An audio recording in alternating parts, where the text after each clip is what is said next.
कुछ महीने पहले जब दिल्ली में स्टूडेंट प्रोटेस्ट हुआ था, तब ऐसा लग रहा था जैसे देश का पूरा इन्फ्लुएंसर सिस्टम छात्रों के साथ खड़ा है।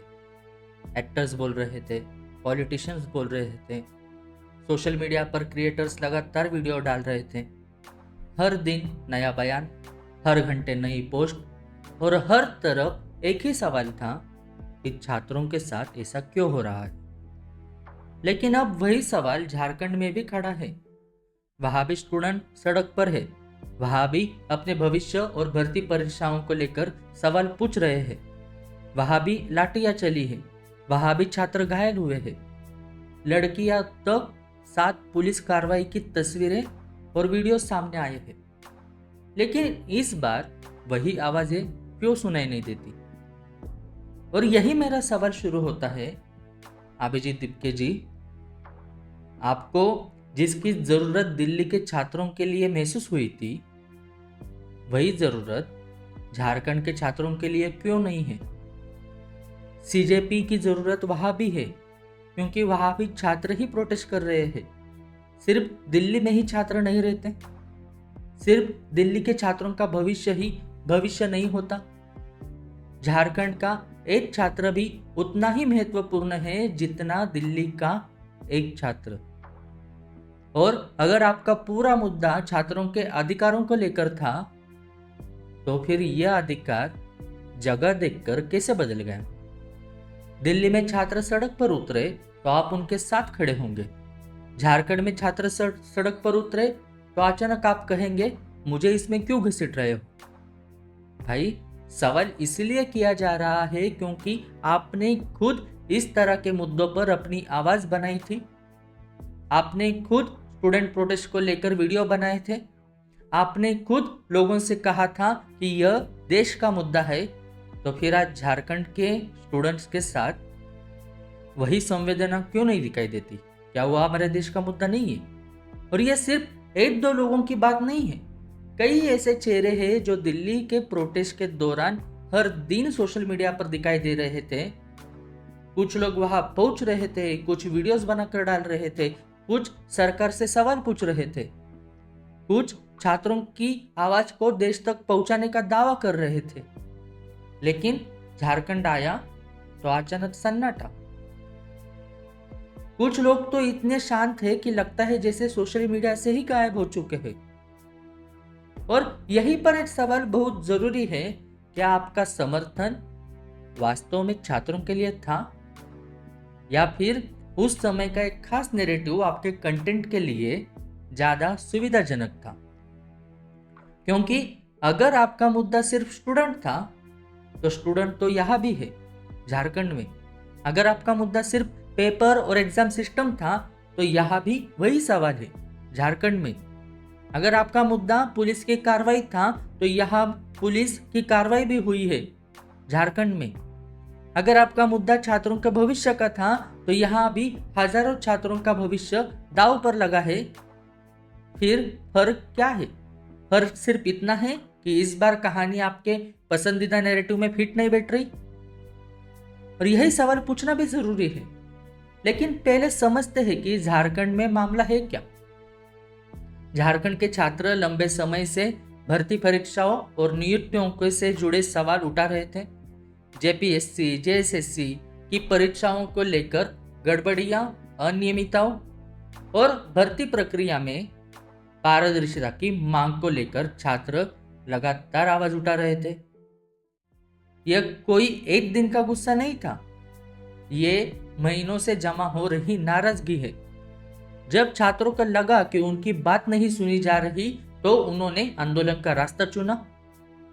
और फिर रांची में विधानसभा घेराव के दौरान जो तस्वीरें सामने आई, उन्होंने एक बार फिर वही सवाल खड़ा कर दिया, क्या छात्रों की आवाज सुनने का तरीका लाठी है? क्या हर प्रोटेस्ट को कानून व्यवस्था की समस्या मान लेना ही सरकार का जवाब है? रिपोर्ट्स और सामने आए। वीडियो में छात्र पर पुलिस की कार्रवाई दिखाई दी। कहीं लाठीचार्ज हुआ, कहीं पर वाटर कैनन का इस्तेमाल हुआ, कहीं पर आंसू गैस का इस्तेमाल हुआ और कई छात्रों के घायल होने की बातें सामने आई। कुछ तस्वीरें में छात्रों के सिर पर चोट दिखाई दी, किसी की पीठ पर चोट थी, किसी के सर पर चोट थी, निशान दिखाए दे। और सोशल मीडिया पर ऐसे वीडियो भी सामने आए जिनमें छात्रों को पुलिस से बचकर भागते हुए देखा गया। अब अगर आप दिल्ली के प्रोटेस्ट के समय इन तस्वीरों को देखकर सवाल पूछ रहे थे, तो झारखंड की इन तस्वीरों पर सवाल पूछना भी उतना ही जरूरी नहीं है क्या? क्योंकि पुलिस कार्रवाई गलत है तो गलत है, दिल्ली में गलत थी तो यहां भी गलत है, झारखंड में गलत है तो वहां भी गलत है। और यही तो निष्पक्षता है ना। आप किसी पार्टी के हिसाब से इंसाफ का पैमाना नहीं बदल सकते। और यहीं पर एक दूसरी समस्या आती है। हमारे देश में आजकल कई लोग खुद को इन्फ्लुएंसर कहते हैं, लेकिन असली इन्फ्लुएंसर कौन है? वो जो सिर्फ बोलता है, जो उसकी ऑडियंस सुनना चाहती है वो, या जो अपने ही लोगों से भी सवाल पूछने की हिम्मत रखता है?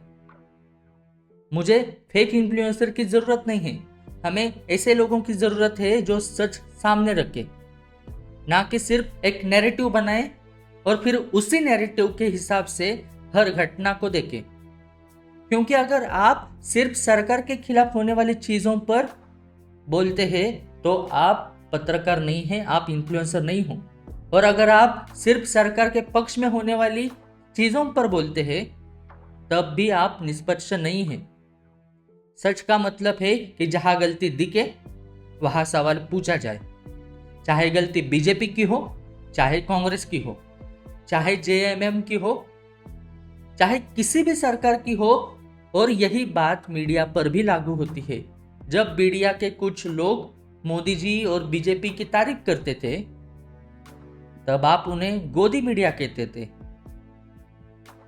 कि मीडिया सरकार की गोद में बैठ गया है। ठीक है, हमने भी कई बार इस शब्द को सुना है, लेकिन अब जब झारखंड में छात्रों पर कार्रवाई हुई है और आप चुप है तो जनता आपसे सवाल पूछेगी ना। अगर मोदी जी की बात करने वाली मीडिया को आप गोदी मीडिया कहते हैं तो आज झारखंड के छात्रों पर चुप रहने वाले लोगों को क्या कहें? दांडी मीडिया? नहीं, मुझे किसी नए टैग की जरूरत नहीं है। मुझे सिर्फ इतना चाहिए कि जो लोग खुद को जनता की आवाज कहते हैं वो जनता की हर आवाज सुने। क्योंकि लोकतंत्र में समस्या यही नहीं है कि कोई सरकार के पक्ष में क्यों है, समस्या तब है जब कोई अपनी सुविधा के हिसाब से सच चुनता है। आज अगर दिल्ली में छात्र आपके लिए महत्वपूर्ण थे तो झारखंड के छात्र भी उतने ही महत्वपूर्ण होने चाहिए। आज अगर दिल्ली में लाठीचार्ज देखकर आपको गुस्सा आया तो झारखंड में लाठीचार्ज देखकर आपको गुस्सा आना चाहिए। आज अगर दिल्ली की पुलिस से सवाल करना जरूरी था तो झारखंड में पुलिस से सवाल पूछना भी उतना ही जरूरी है। और अगर दिल्ली में सरकार से सवाल करना लोकतंत्र था तो झारखंड में सरकार से सवाल करना भी लोकतंत्र है। अब यहां मैं एक बात साफ कर दूं, यह वीडियो किसी राजनीतिक पार्टी के समर्थन में नहीं है। मेरा सवाल सिर्फ इतना है कि छात्र जहां भी अपने अधिकारों के लिए सड़क पर उतरता है वहां उसकी बात सुनी जानी चाहिए। अगर उनकी मांग गलत है, सरकार सामने आकर बताइए कि क्या गलत है और क्यों गलत है। अगर परीक्षा में कोई गड़बड़ी नहीं हुई तो दस्तावेज सामने रखिए, प्रूफ सामने रखिए। अगर भर्ती प्रक्रिया पूरी तरह से पारदर्शी है तो छात्रों को समझाओ। अगर पुलिस की कार्रवाई जरूरी थी तो उसका पूरा कारण बताओ। लेकिन छात्रों के सिर फोड़कर, उन्हें दौड़ाकर और फिर पूरे मामले को छोटा बताकर हल्का बल का प्रयोग कहानी कहकर कहानी खत्म नहीं हो सकती। क्योंकि यह छात्र है, कोई दुश्मन नहीं है आपके। यह वही युवा है जो कल इस राज्य की नौकरी करेंगे, यही प्रशासन में जाएंगे, यही शिक्षक बनेंगे, यही डॉक्टर बनेंगे, इंजीनियर बनेंगे, पुलिसकर्मी बनेंगे और अधिकारी भी बनेंगे, आईएएस आईपीएस भी बनेंगे। और आज अगर इन्हीं युवाओं को यह महसूस होने लगे कि उनकी बात सुनने वाला ही कोई नहीं है तो यह सिर्फ एक प्रोटेस्ट का मुद्दा नहीं रहेगा, यह भरोसे का संकट बन जाएगा। और इसी वजह से मुझे अभिजीत दीपके जी जैसे लोगों से सवाल करना जरूरी लगता है। आपकी आवाज की जरूरत सिर्फ उस जगह नहीं है जहां आपका नैरेटिव मजबूत हो। आपकी आवाज वहां भी चाहिए जहां बोलने से आपको कोई फायदा नहीं मिलने वाला। क्योंकि असली प्रभावशाली व्यक्ति वही होता है ना, जो मुश्किल सवाल पूछ सके। जहां उसकी अपनी ऑडियंस नाराज हो सकती है, वहां भी वो सच बोले। जहां उसकी पसंद की सरकार हो या ना हो, वहां भी वो सवाल कर सके। और जहां उसकी पसंद की विचारधारा से जुड़े लोग गलती कर दे, वहां भी वो कह सके कि हाँ, यहां गलती हुई है। वरना आप इन्फ्लुएंसर नहीं हो, आप सिर्फ नैरेटिव प्रमोटर हो। और हमें नैरेटिव प्रमोटर्स की कोई भी जरूरत नहीं है। हमें रियल इन्फ्लुएंसर चाहिए। ऐसे लोग चाहिए जो ये न देखे कि वीडियो किस राज्य का है, यह ना देखे कि सरकार किस पार्टी की है, यह ना देखे कि आंदोलन से उन्हें कितने व्यूज मिलेंगे। बस ये देखे कि क्या गलत हो रहा है, कौन पीड़ित है, कौन उसकी आवाज देश तक पहुंचाने के लिए चाहिए या नहीं। और आज झारखंड के छात्रों का सवाल यही है, क्या उनकी आवाज देश तक पहुंचनी चाहिए? मेरा जवाब है बिल्कुल। और अगर दिल्ली के छात्रों के लिए आपकी आवाज जरूरी थी, तो झारखंड के छात्रों के लिए भी सीजेपी की आवाज बहुत जरूरी है। दीपके गीत की आवाज बहुत जरूरी है, क्योंकि स्टूडेंट होता है, उसका भविष्य दिल्ली में भी महत्वपूर्ण है और झारखंड में भी। उसकी फीस दिल्ली में भी उसके परिवार के लिए बोझ हो सकती है और झारखंड में भी। उसकी नौकरी दिल्ली में भी उसके परिवार का सपना है और झारखंड में भी।